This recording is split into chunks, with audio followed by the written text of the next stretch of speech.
been far too long.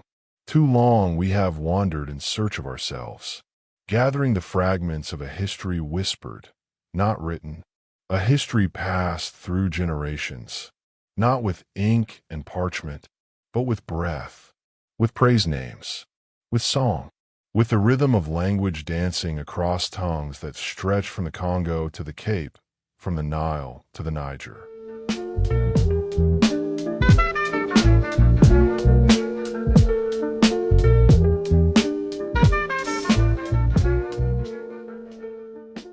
They told us it was invalid, that what is not written does not exist, that what is not cited cannot be believed.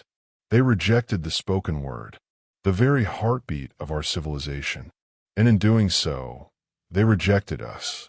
But we were never silent. We were poets before we were prisoners. We were historians before we were colonized. Our surnames carry entire lineages.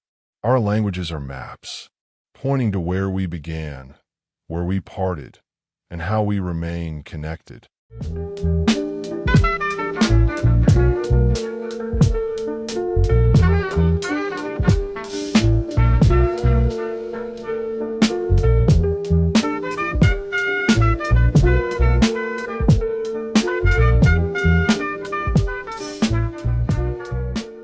Do you not see? Across this vast continent, a Bantu on one side can finish the history of a Bantu on the other, because our tongues still remember what the world chose to forget. Yet even now, we sabotage our own. We demand sources from our brothers. While we swallowed the stranger's version of our story, without question, we mock mispronunciations from digital voices, forgetting that these voices speak only what we teach them. We cry foul when our names are butchered, yet speak our outrage in borrowed tongues.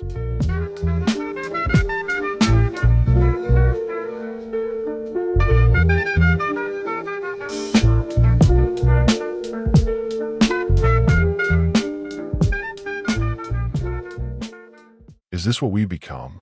Guardians of pride, but not of truth? This is not the time to flex egos. This is the hour to seek what is real. We are not here to steal pyramids, or crowns, or thrones. We are not claiming glory, because we know the pain that built those empires. We know the blood, the lashes, the silence that echoed through ancient stones. We are not looking for monuments. We are looking for each other. Because what is the point of knowing who built what, if we have no brotherhood left between us? Let us not measure each other by the structures our ancestors built. Let us measure by the bridges we build today, between the Zulu and the Luba, between the Kikuyu and the Tswana, between the Ashanti and the Xhosa.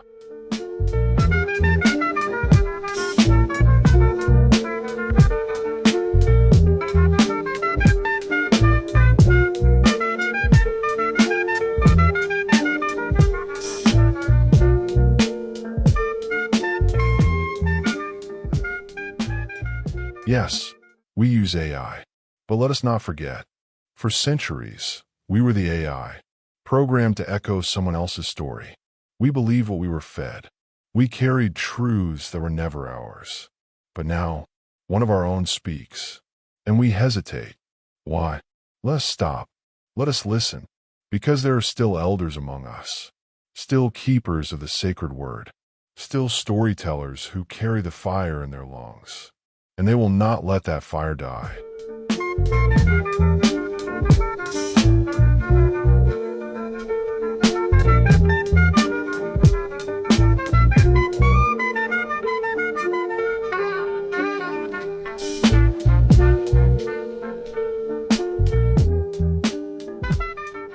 So to you who hear this is not just history. This is an act of resistance. This is love. This is survival. And it is urgent. We must rise, not to conquer, not to compare, but to remember. Because if we do not know who we are, we will be whoever the world says we are.